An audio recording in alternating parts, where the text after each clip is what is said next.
The Super Nintendo, my favorite console. I could go on for hours about how much it means to me, and maybe someday I will. But for now, I'll say some of my fondest memories are being a kid during summer vacation and playing the Super Nintendo. The Super Nintendo received overwhelmingly positive reviews and became a global success, emerging as the best-selling console of the 16-bit era, despite launching relatively late and facing tough competition from Sega's Genesis in North America and Europe. The Super Nintendo remained a favorite well into the 32-bit era, selling 49 million units worldwide by the time it was discontinued in 2003. Despite being so popular, not all of its games were spotless. So let's take a look at 10 controversial Super Nintendo games.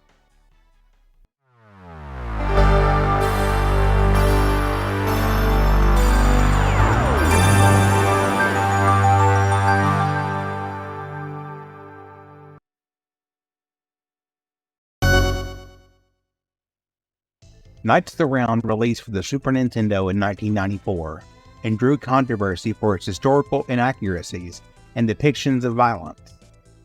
The game, based loosely on the Arthurian legend, reimagined King Arthur, Lancelot, and Percival as brawling warriors on a quest to unite Britain, often resorting to brutal combat to defeat enemies.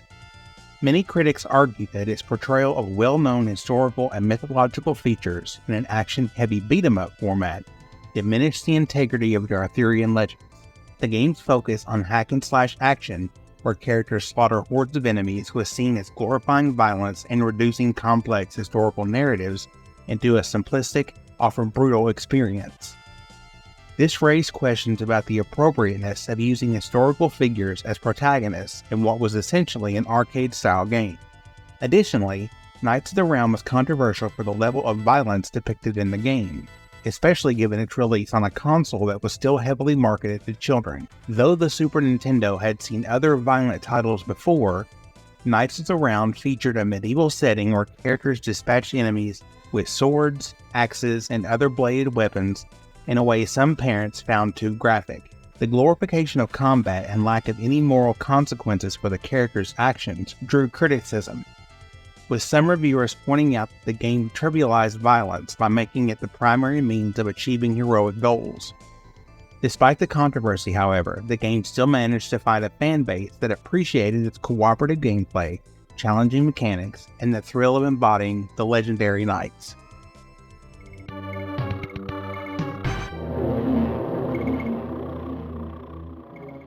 Shadowrun, released for the Super Nintendo in 1993, garnered controversy due to its dark themes and its mature take on the cyberpunk genre, a stark departure from the family-friendly games that characterized much of the console's library. Set in a dystopian future where technology, magic, and corporate power intertwine, Shadowrun features mature storylines involving assassinations, conspiracies, and dealing with criminal syndicates. The game's gritty tone and emphasis on underworld activities, including scenes involving drug dealers and violent street gangs, left many parents uneasy. The game's bleak setting, filled with moral ambiguity, assassins for hire, and themes of corruption, also raised concerns about whether such content was appropriate for younger audiences. Another point of contention was Shadowrun's portrayal of magic and cybernetics in the context of a criminal underworld, which some found problematic. Its depiction of magic, mixed with futuristic technology in a world overrun by corporate greed and moral decay, resonated deeply with older gamers, but unsettled those who worried about its potential influence on young players. The game's cyberpunk narrative wasn't just a simple adventure. It required players to navigate moral gray areas, often making choices that involved violence or deception. This level of complexity and mature content was uncommon on the Super Nintendo, making Shadowrun both a controversial and pioneering title for the console. Despite the controversy, Shadowrun earned a loyal following for its intricate storytelling, detailed world-building, and an innovative take on RPG mechanics, securing its place as a cult classic in the retro gaming community.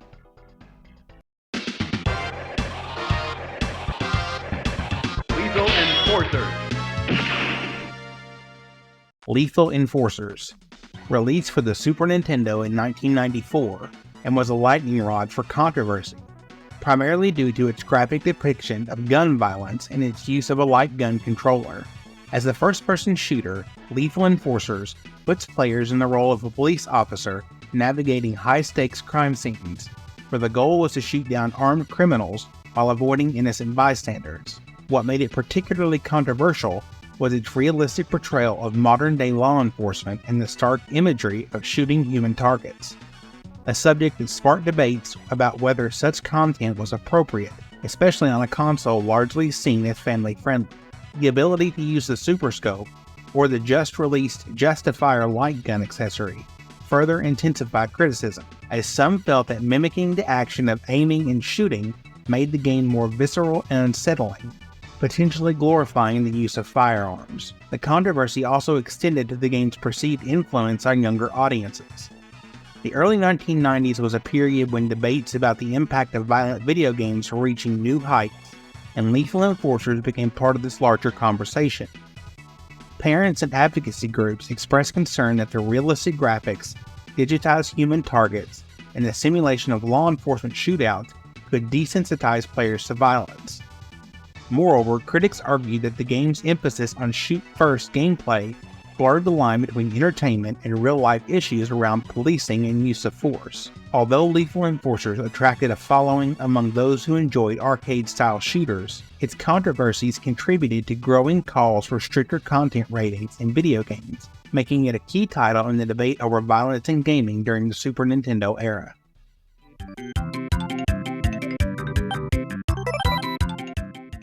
Kid Klown and Crazy Chase, released for the Super Nintendo in 1994, was an unexpected source of controversy, primarily due to its portrayal of cartoonish violence and the somewhat unsettling depiction of its protagonist's repeated misfortunes. The game follows Kid Klown as he desperately tries to disarm a bomb before it goes off, all while navigating a chaotic world filled with traps and hazards that frequently send him sprawling. The slapstick nature of the game, featuring exaggerated pratfalls, explosions, and injury, prompting concern among some parents who felt that the constant depiction of a character being hurt for comedic effect sent a problematic message to younger audiences. While cartoons have long used slapstick as a source of humor, the repetitive nature of the mishaps in Kid Klown seemed to cross a line for those who felt it might normalize dangerous situations and desensitize children to pain. Further adding to the controversy was the portrayal of Kid Klown's desperation throughout the game, which included constant expressions of fear and distress. This sense of urgency and panic, while adding a unique level of tension to the gameplay, was unsettling to some players and parents alike. Unlike other platformers at the time, which often depicted brave heroes tackling their challenges head-on, Kid Klown instead emphasized a sense of vulnerability and helplessness as the character barely escaped peril after peril. Some critics argued that the game's frantic tone and relentless pace, paired with its visual gags centered on Kid Klown's constant suffering, made it emotionally stressful rather than enjoyable for its intended younger audience. Despite this, Kid Klown and Crazy Chase developed a niche following that appreciated its unconventional take on the platform genre, quirky humor, and challenging gameplay.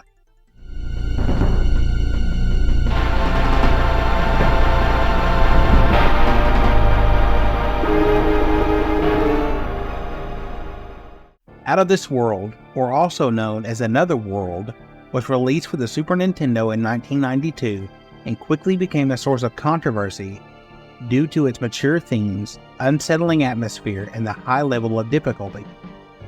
Unlike most games of its time, Out of This World took a cinematic approach to storytelling, presenting players with an alien world full of dangers, where the protagonist, Lester, is frequently subjected to violent and often graphic deaths.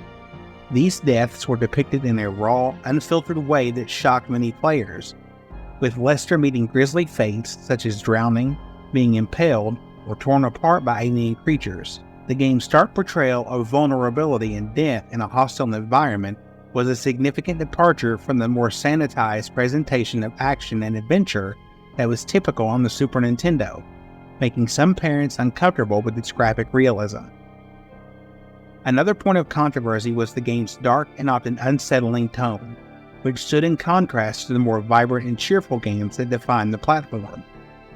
A lonely atmosphere complete with minimal dialogue and a haunting soundtrack conveyed an overwhelming sense of isolation and hopelessness as Lester navigates a world where almost everything is trying to kill him.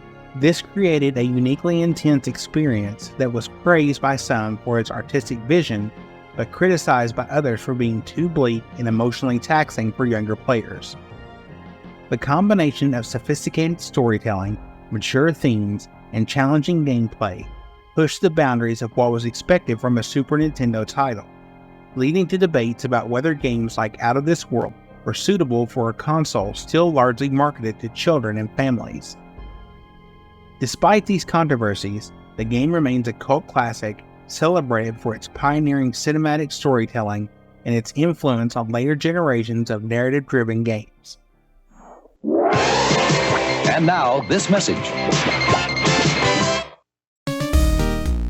Before we move on to the next part of our list, and since you've made it this far, I'd love to know what you think of the video so far. Are there any controversial games that we've talked about that really piqued your interest, or maybe brought back some memories? Sound off in the comments below. I love hearing your thoughts. If you're enjoying this video, don't forget to leave a like. It really helps out the channel and makes sure I can keep bringing you more content like this. Also, make sure to hit that subscribe button and ring the notification bell so you don't miss any upcoming videos. Alright, enough stalling. Let's get back to the list.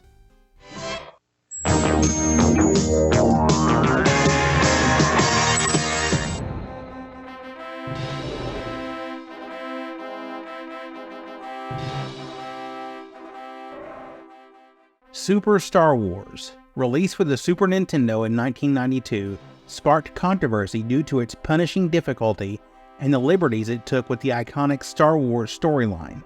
The game, based on Star Wars A New Hope, was known for its challenging gameplay with relentless enemies and unforgiving platforming sections. Many players, especially younger ones, found it excessively hard to progress without losing numerous lives, leading to frustration. The game's difficulty was seen by some as a barrier to entry, making it less accessible to casual players and those who simply wanted to experience the Star Wars universe in video game form. This difficulty was not entirely uncommon for games of the era, but in the context of Star Wars, a franchise beloved by audiences of all ages, many felt that it should have been more approachable to match the expectations of its diverse fanbase. Another point of contention was how the game altered some key plot elements and introduced action sequences not present in the original film.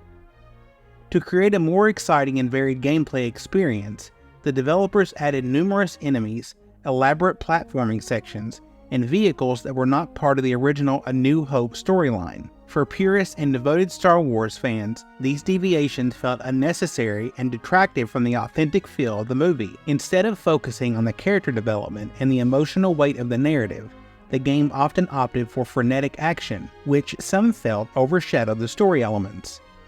Despite these controversies, Super Star Wars was well received by many for its impressive graphics, engaging action, and faithful recreation of the atmosphere of the film, making it both a beloved classic and a divisive experience for fans of the Star Wars franchise.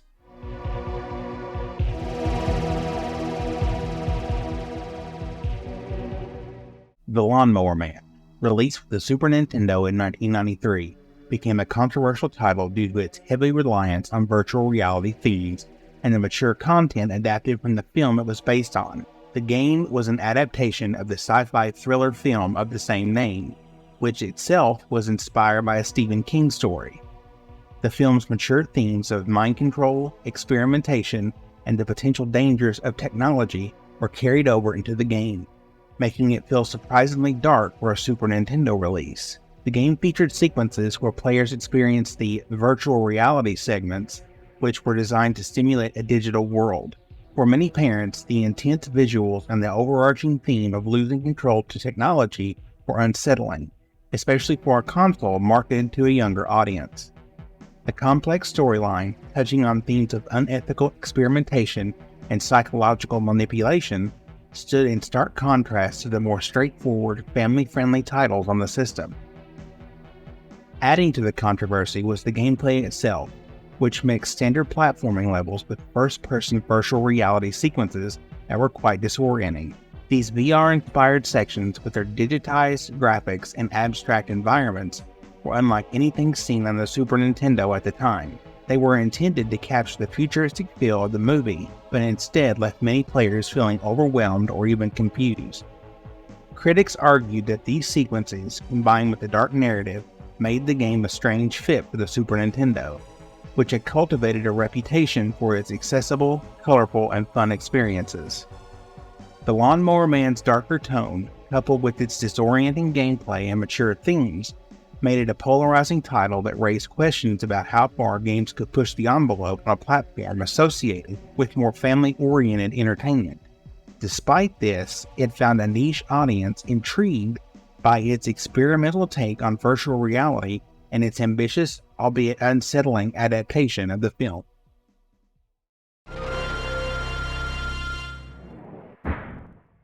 Mortal Kombat on the Super Nintendo released in 1993 and became one of the most infamous games of its time due to its intense violence and iconic fatalities.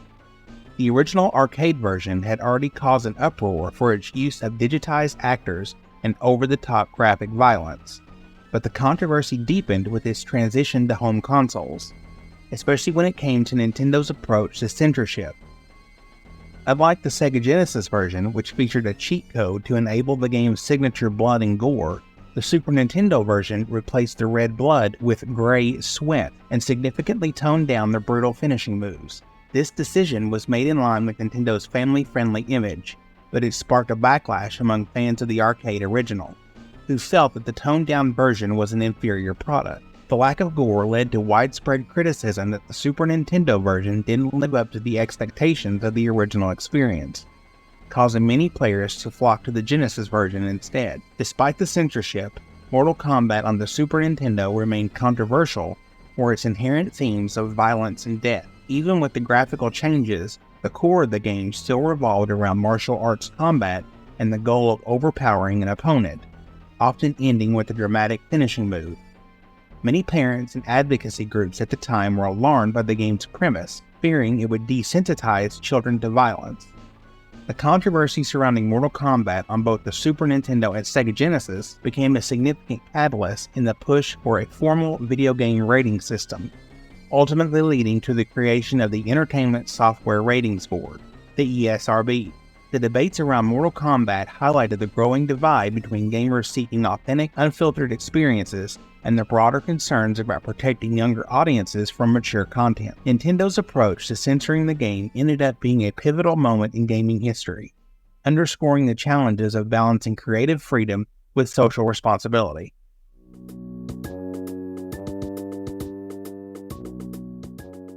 Wolfenstein 3D on the Super Nintendo was one of the most controversial titles of its time, primarily due to its overt depictions of Nazi imagery and violence, as well as the significant changes it underwent during the porting process. Originally released on the PC in 1992, Wolfenstein 3D was one of the first games to popularize the first-person shooter genre, but it was also notorious for its graphic violence and its setting within Nazi Germany, complete with swastikas, SS officers, and even a showdown with Adolf Hitler. When the game was adapted for the Super Nintendo in 1994, Nintendo made drastic changes to comply with their family-friendly guidelines. All swastikas and references to the Third Reich were removed, and the German Shepherd guard dogs were replaced by giant mutant rats, making the game somewhat surreal in comparison to its original version. These changes were intended to soften the game's imagery and avoid glorifying any historical hate symbols,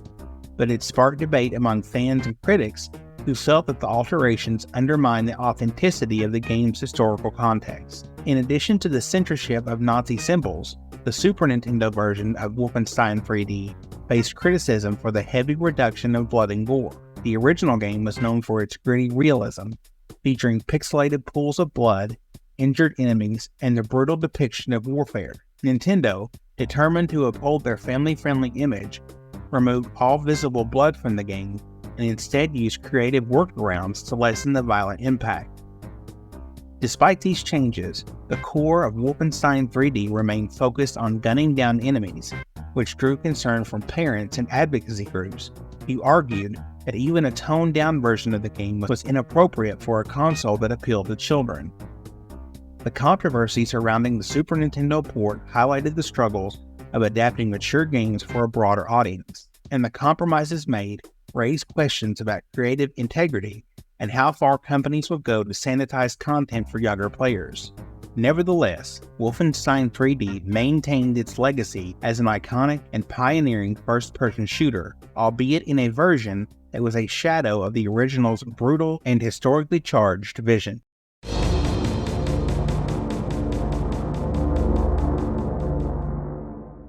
Doom for the Super Nintendo released in 1995 and was undeniably controversial, primarily because of its intense violence, demonic imagery, and the overall dark tone. Originally developed for the PC in 1993, Doom quickly gained a reputation for pushing the limit of acceptable content in gaming, featuring graphic depictions of blood and guts, satanic symbols, and relentless demon slaying. When the game made its way to the Super Nintendo, it brought much of that controversial content along with it, shocking a wider console audience that wasn't accustomed to such levels of violence. The imageries of pentagrams, hellish landscapes, and the slaughter of grotesque monsters raised alarm among parents and advocacy groups who worried about the game's impact on younger players. The moral panic around Doom was part of a broader cultural concern at the time regarding violent video games and their potential influence on impressionable audiences. Additionally, the technical limitations of the Super Nintendo hardware led to a version of Doom that many found frustrating and visually unappealing, adding to the fuel of the controversy. While the Super Nintendo port was an impressive technical achievement, considering it brought a demanding PC game to the 16-bit console, it came at the cost of significant compromises. The graphics were heavily pixelated, the frame rate was low, and the gameplay felt more sluggish compared to the original.